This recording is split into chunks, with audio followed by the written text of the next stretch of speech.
માતાજી, જય શ્રી મહાકાલ, જય ગુરુદેવ દત્ત. આજનો મારો વિષય છે દિવાળી. હાલ અત્યારે આપણા ભારત દેશ અને વિશ્વભરની અંદર જે આપણે દિવાળીનો તહેવાર કહીએ છીએ અને દિવાળી આપણી આવી ગઈ છે. દિવાળી એટલે ભારત દેશનું નવું વર્ષ.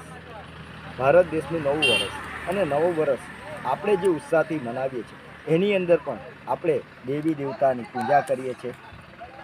5 દિવસ હોય છે. 5 દિવસની અંદર આપણે આપણા ઈષ્ટદેવની કુળદેવી કુળદેવ ગુરુદેવની પૂજા કરીએ છીએ અને એ પૂજાથી આપણા કલ્યાણ તો થાય છે, પણ જગતનું કલ્યાણ પણ આપણે ભારત ભૂમિથી કલ્યાણ કરવાની ભાવના રાખીએ છીએ આપણે.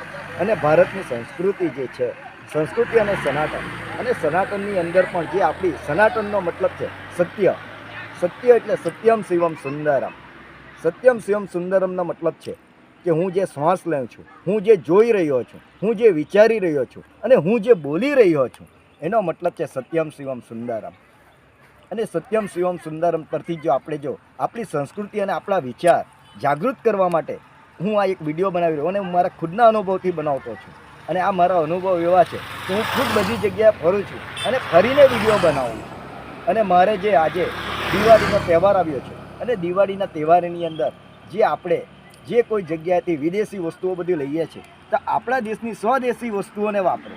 સ્વદેશી કે જેની અંદર આપણા જેવા નાના મોટા જેવી માતાઓ, બહેનો, વડીલો જે કોઈ છે એના ઘર પરિવારના પણ દીવા હલગે એવું આપણે વિચારવું જોઈએ. અને આપણી દેવી અને આપણી ભારત ભૂમિ એટલે ભારત ભૂમિ એ નારી શક્તિનું પ્રતીક છે. નારી શક્તિ એટલે નારી તું નારાયણી. અને નારીઓને પણ ખાસ મારે આજે જણાવતા મને આનંદ થાય છે કે આપણે જે ફેશનો કરીએ છીએ તે ફેશનોની જગ્યાએ આપણે આપણા જે ભારતીય સંસ્કૃતિના જે વેશભૂષાઓ છે તેને આપણે હવે જગાડવાની જરૂર છે.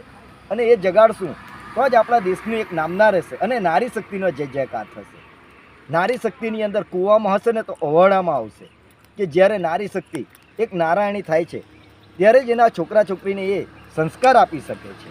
અને એ સંસ્કારથી આજે પોતાના ઘરનું કલ્યાણ, પોતાના ગામનું કલ્યાણ, પોતાના ફરિયાનું કલ્યાણ, રાજ્યનું કલ્યાણ, જિલ્લાનું કલ્યાણ એને દેશનું કલ્યાણ કરે છે.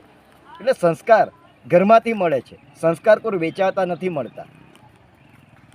અને મારે જે જણાવતા કે આપણે જે 31 જે આપણે ફાર્મ હાઉસની અંદર ઉજવીએ છીએ, તો 31 કોઈ આપણો મતલબ નથી. 31નો અર્થ શું છે કે જે ગુલામ આપણને બનાવવામાં આવેલા અને તેનો આપણે તહેવાર મનાવીએ.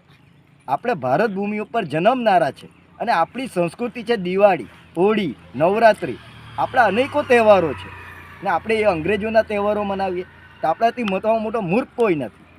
આ બધું બંધ થવું જોઈએ. અને આપણી સંસ્કૃતિ અને આપણી પરંપરા આજે જે કોઈ આપણને ગુલામ બનાવલા ને તો તે લોકો પણ અપનાવવું જોઈએ. વંદે માતરમ. ભારત માતા કી જય. જય શ્રી મહાકાલ, જય ગુરુદેવ દત્ત, જય મા ભવાની. આદેશ.